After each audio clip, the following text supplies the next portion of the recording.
everybody. It's Safi and Marco. Dish out on the movies.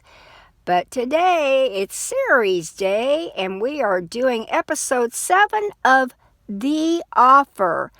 And it is called Mr. Producer. Okay? And a lot of things happened. They were very subtle until the end, which wasn't too subtle. And, but it kind of like, I guess last week's episode was kind of like that too. But, I mean, it's not that nothing happened, because a lot happened, but it was just not, like, loud. It was needed, and I was glad. I think Marco was too. So, Marco, do you want to say anything? And I enjoyed the episode a lot. I'm not really sure if the guy who plays the producer is a very good actor. Who? I just hate to say what, that. What are you? Who are you talking about? I don't know, Mr. Drums guy. Oh, Safi. He doesn't seem to have very much of a change of behavior, or you know what I mean, like face, like tone of voice. He seems like he's very even all the time. I don't know. I was a little bit, I really paid attention, and he gets pained looks on his faces, because, I mean, the problems really continued coming, and even at the end of the episode, here comes another problem, a possible problem. I don't know what that'll do. I have no idea how that will affect the movie, if at all. But it just seems like, I mean, every single episode, anything can happen, anything can go wrong. It just freaks me out. I just can't even believe they got that movie made. And you know what? It's very interesting, because you got to wonder, the thing when they talk, like, let's say the guy who plays Marlon Brando, he actually had a few scenes in the movie where he just talked. And it sounded like something he would say, considering his attitude about certain people and certain things. And I wondered if that was like his real words, like, or thereabouts, or they just made that up, or what. But, I mean, it fit perfectly. And, I mean, just everybody's words. I mean, the producer's going to know what he said. But, I mean, you've got to wonder, and did he take notes and keep a journal? I mean, I really wonder, because I don't know, maybe Marco knows all this, but I just wonder how he, and when this book was written. Safi? Okay, go ahead. Okay. You ready to do the review now? Yeah, go Safi? ahead. Are you sure?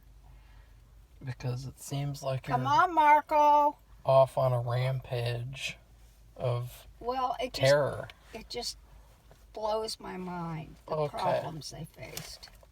Well, I thought this episode, I knew that there was going to finally be like a more action-packed episode where a lot more happens. And I think that this is a great episode in comparison to the last couple of weeks. I mean, this episode is exactly what I wanted, where you have all these problems and you have all these moving parts. Mm-hmm. And the producer, for the most part, he's the one who solves all the problems. Yeah. And it's funny, too, because a lot of the things that we say kind of get undercut in terms of some of the characters. Like, I'll say one thing that I didn't like about this episode was the blonde again.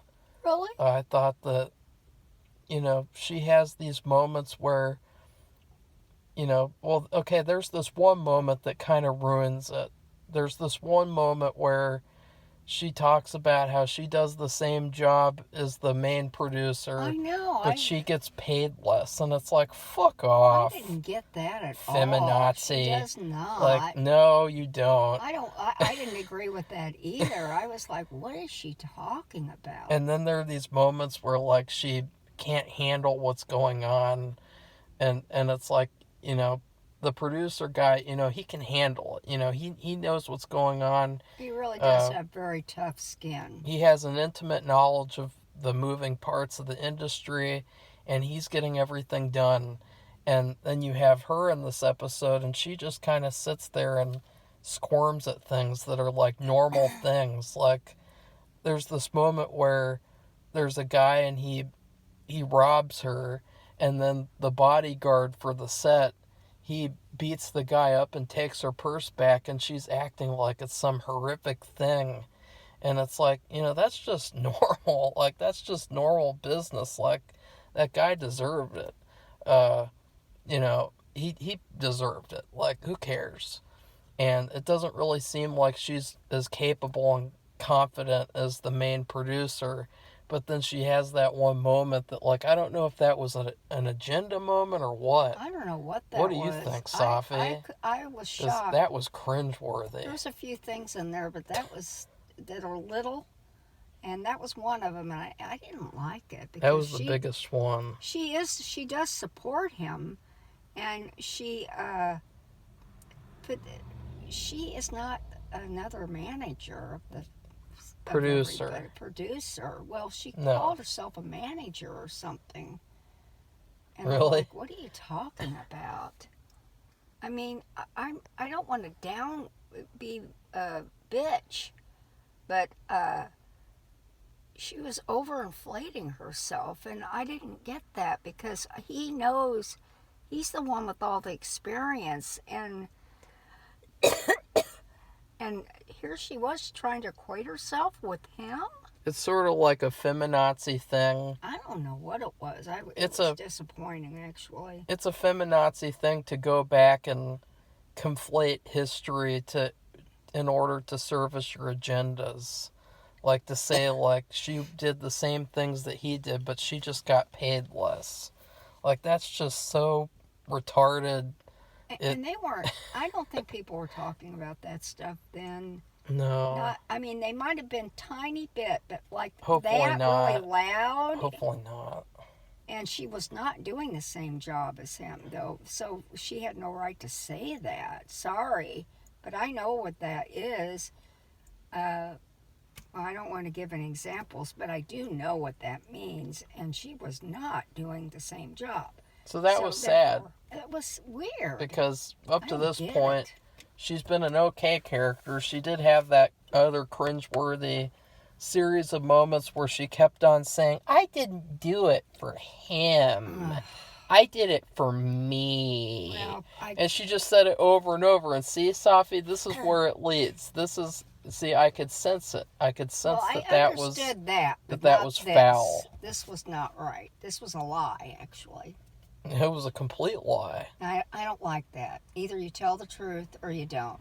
And if you have a problem and it's real and you describe it as such and it is real, you have proof, that's one thing. But when you're saying something that's a lie like that, that's wrong. Okay? And it defeats the purpose. That's what I say. People are going to go, and they already have gone, too far.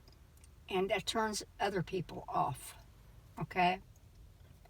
Like me, who lived during that time and was of the age where we talked, and I've experienced things.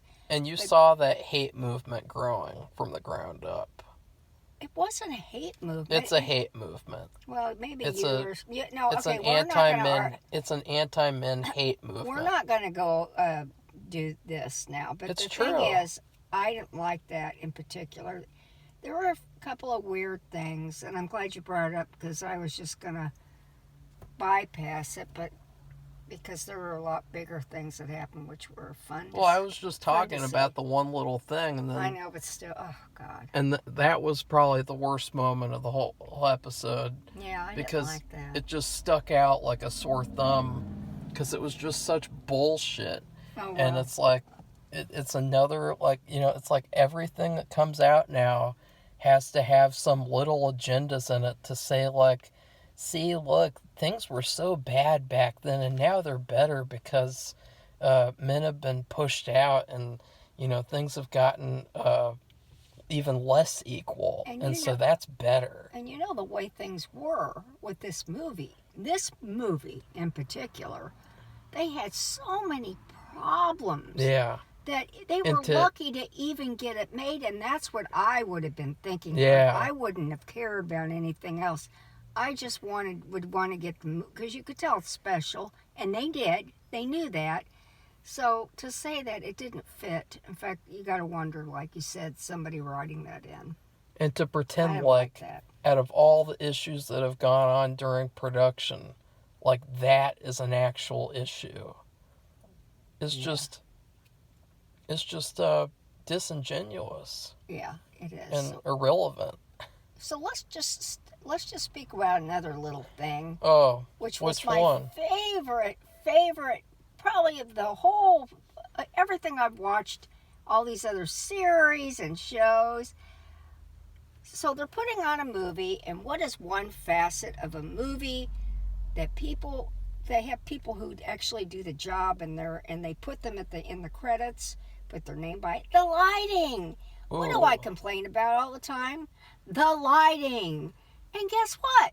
There's at least 5 minutes devoted to a problem with the lighting. And it was funny because... It was hilarious. I loved it. Oh my God, they're talking about lighting. There was a hilarious part where the guy says, it wasn't Francis. I don't know what that other guy's name is. At first I thought that was Sonny. The little guy? And I really hoped that wasn't, because his voice was so terrible that it didn't even resemble James Caan. And then I was no, it's not him. It's just another guy with a fro. And he said, if actors aren't in the light, they're in the dark. It was an artistic thing. Francis Ford Coppola, he's not just a plain old director. He has a very strong artistic vision of what he wanted to produce or make, and he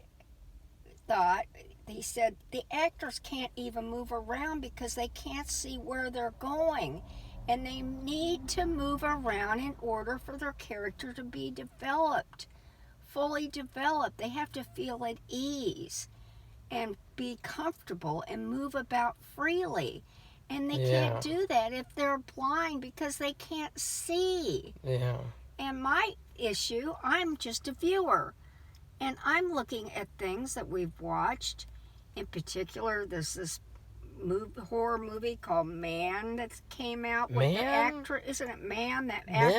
Men. You haven't even seen that movie. Don't talk about that movie. But the actress who's in it is the one who was in that Fargo. Just say Fargo season 4. And we could not see. She was putting Safi something in pie, which I'm thinking the way the container is, that's an unnatural ingredient. Safi, so she must be doing something bad, but you couldn't see it because it was so dark. Safi, it was noir. It was noir. I had to watch it multiple times to figure out what she was doing. It's noir, so that means that you can't see anything because it's noir. But it's just one of the many times I have complained about some series, Safi, some scenes, somewhere with the lighting. Lighting isn't important at all. That's why, you could just have let's just do every film in the damn dark. Okay, why not? Well, that's what they do nowadays. Like, you can't see anything anymore. No color. They drain the color out. And who's making these decisions? Is it the director who's not as artistic as Francis Ford Coppola, or is it the people in charge of the department? The producer, you mean? I don't know. The director is Francis Ford Coppola. Yes, I know that. You mean the director of photography? I'm talking about nowadays. Who is in charge? I don't know. Does it vary? Are you in charge? Who's in charge of this color, sucking the color out of everything? Well, that would be the editors, and they have a emo depression problem, and they're all on the verge of killing themselves. Well, I don't know what they need. They need to go do watch Thrift with Me or reselling videos they where don't. they see the people back in those days that they're making movies about. They loved color. And for you to drain the color out of everything, it makes no sense. Safi, that's an irrelevant issue to this But episode. why did this guy, I don't understand why he wanted it so dark anyway. I know, the problem is with that house they're Because in. he's one of the types from nowadays. Yeah, but the thing about this house, and people talk about this nowadays, if you're paying attention, they're creating their own room, their own space. And they talk about putting more white or more light colors into the room, because when that room was very brown and dark. And so it was already dark to begin with. They didn't need to make it any darker. If anything, it needed to be lit up. And it was kind of depressingly dark. There's leather, there's brown furniture, brown, and it's just dark. So they needed to lighten it up, just that in itself. So, okay, so that was my big thing. It was one of the most enjoyable parts of the whole episode. Yeah, because you didn't even talk about that part. Because the thing about the lighting. Just talk about the part. Don't talk about your personal issues. Well, it's just hilarious. I laughed because I thought it was hilarious. Yeah, the whole episode was very funny. Hmm? The whole episode was very funny. I don't know about there were funny, lots of moments of comedy, like the moment where Marlon Brando's sitting there, and he's just got a random cat from the street, and they're like, "Where did that cat come from?" And it's like the back alley, and then there's a guy in a suit, and he gets up and turns around, and he has the giant cue card, and it's inside of his suit, and then you had the part with the guy who played Luca died, and so then you had Lou Ferrigno, and he couldn't even say his lines. No, he was doing. You haven't seen the scene. Yes, I did, Safi. You did see the scene? He couldn't... Safi, did you even watch this episode? Yes, I watched the movie, too, and I remember... I wonder if this was Safi, a real thing. That was... They were talking about how that happened. Yeah, I know. He couldn't remember any lines like you. It was and funny. So then they wrote that into the movie. It was great. They wrote it into the movie. So I was saying it was hilarious, the fact that it just the whole scene, like he couldn't say. I know. That was funny. And there are lots of moments like that. So you're admitting now it was funny. That was hilarious. Yeah. That's what I thought. But I remember the scene, too, from the real movie. I know. They wrote that into the movie after that happened, Safi. That's what I was saying. It just shows how good the movie was. I know. That they would... And that's like a little magic surprise, unexpected. Well, you know what else was unexpected, Safi? What? Let's talk about... Ally McGraw. Yeah. Love means never having to say you're sorry. Yeah, even though you're a slut. That's the love... Ally McGraw is. That's the love story. She mantra. Is, Safi. I mean, she is a dirty whore. I just can't believe her. I cannot believe her. They have a fight because he's got to go do his job. And it's a big deal he had to respond to. And if he hadn't responded the way he did, things would be a lot different, and it wouldn't be in a good way. Yeah. And because she's so selfish. Yeah. And then, so they haven't seen each other in, I don't know what it was, a couple days, a week. I guess 2 weeks. Was it really 2 weeks? I don't know. And I was surprised. I want to take back saying that she should have been in The Getaway, because remember, Safi, when she was in that episode, I said, good job on picking to be in The Getaway, because that was a good movie. It was a good movie. Well, never mind. I mean, ew. Well, and we kind of, I think people suspected this of her. Gross. You're going, well, what are you talking about? The fact is, the guy finally, whatever he is, the movie guy for The Godfather, finally goes to, where are they, Texas? Bobby. goes to Texas. Texas, okay. So that to he see can Allie. visit his wife on set and say, "Hey, how's it going? I'm coming to visit you." I thought that was his girlfriend. His whatever she is. Whatever she is. But anyway, he goes to visit her, and she's with Steve McQueen. Now, I remember they had an affair.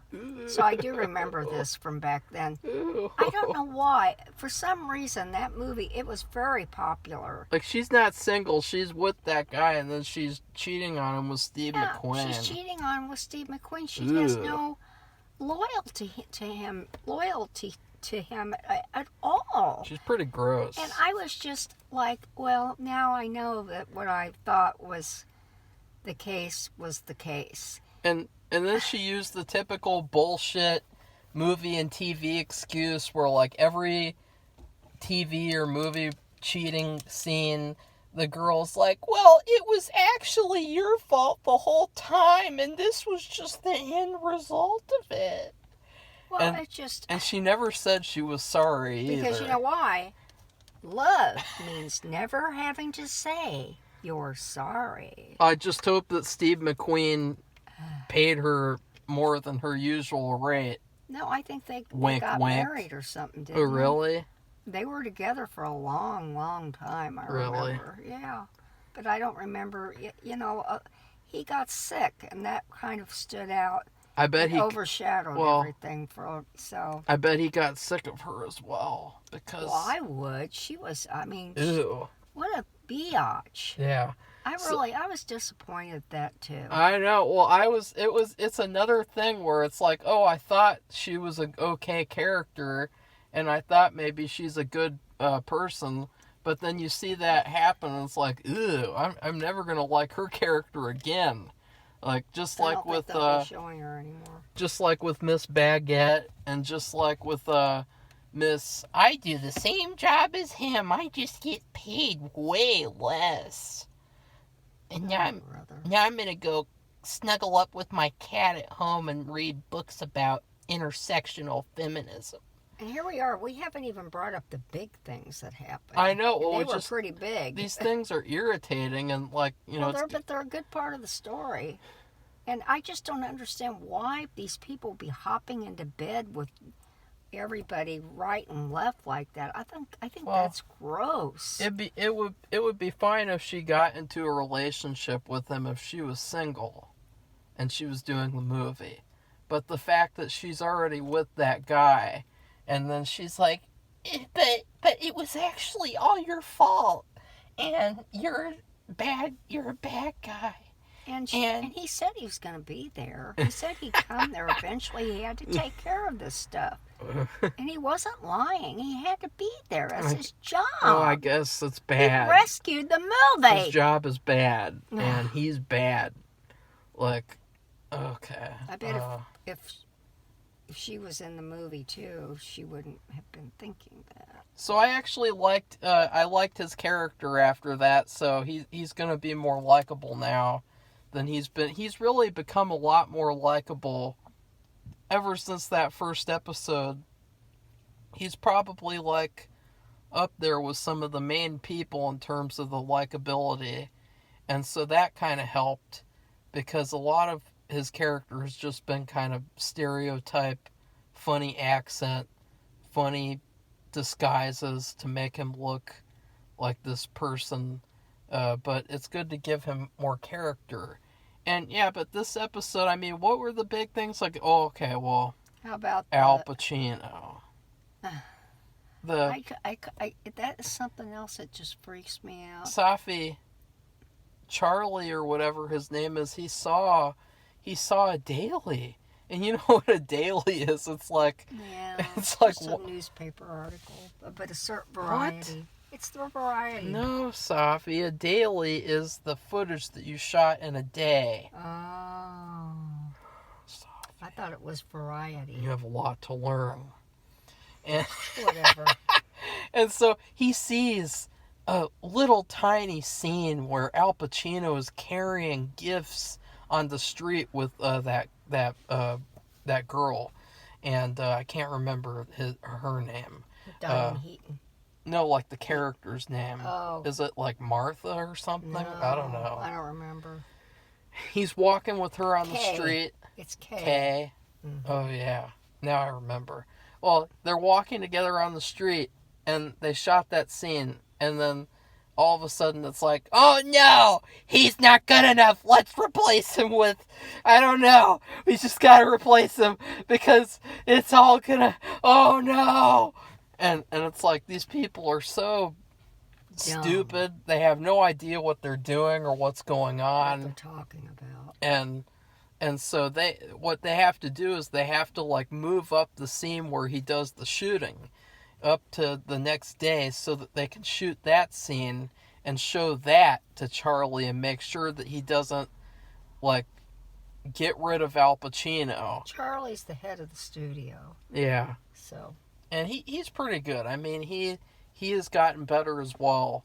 And and in the last episode, I think, with the part where he's watching the movie get made, that was good.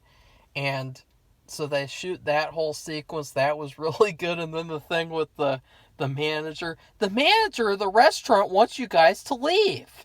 I know. That's what I mean. It's a little thing, but it's not really a little thing.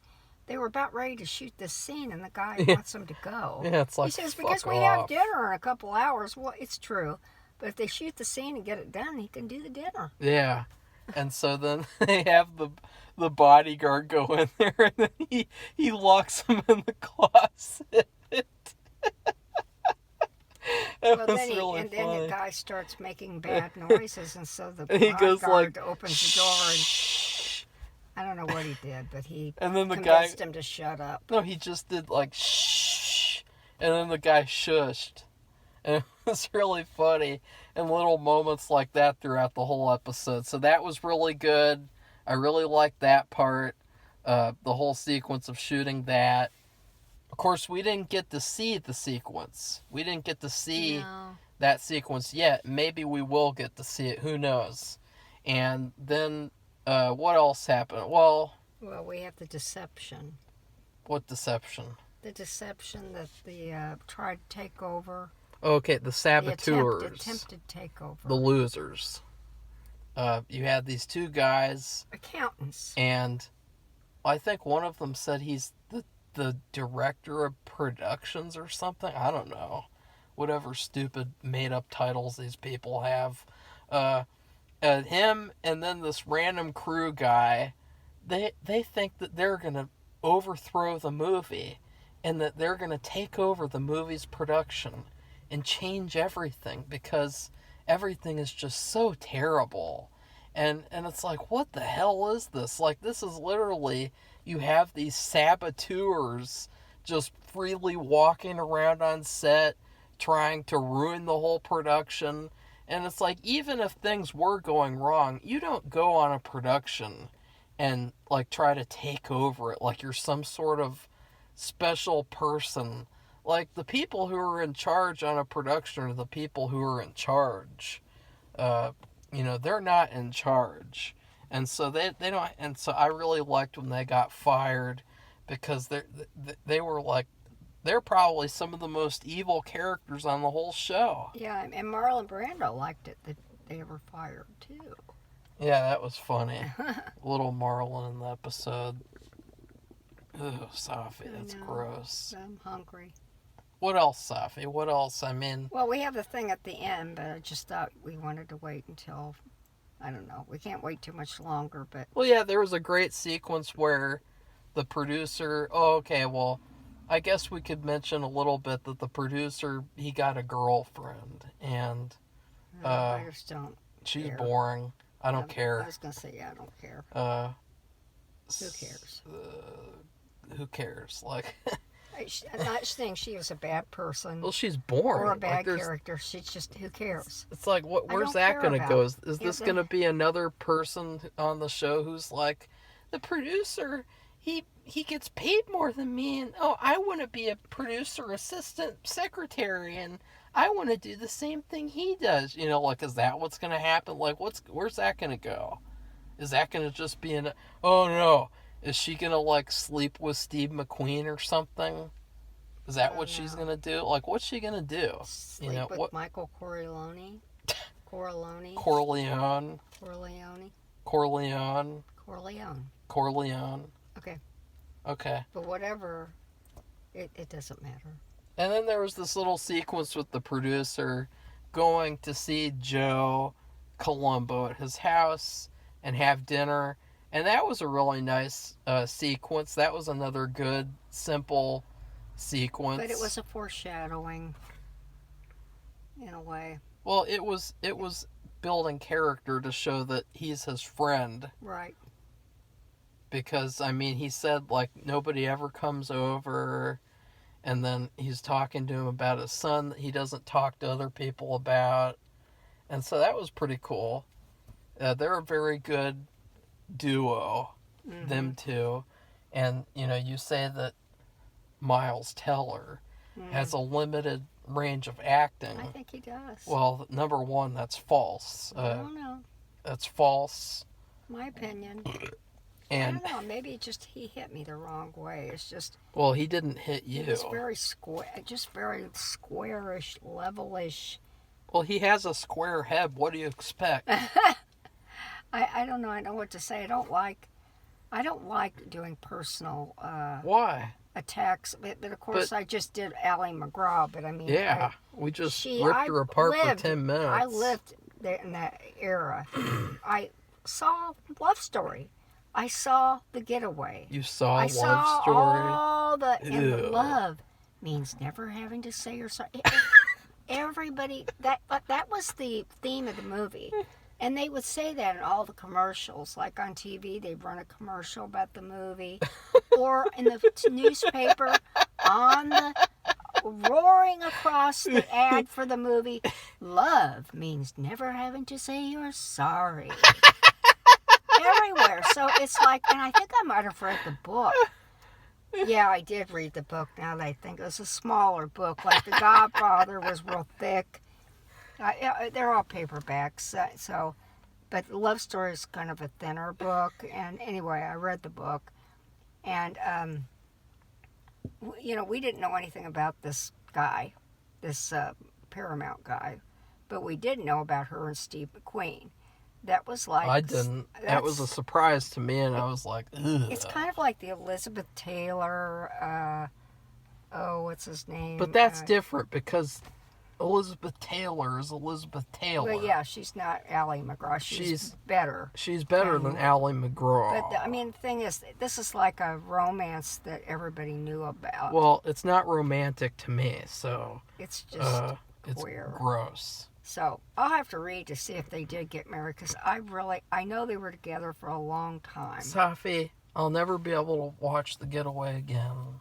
Why don't you watch Love Story? I don't know. Then you can find out about love means never having to say you're sorry. And what that really means.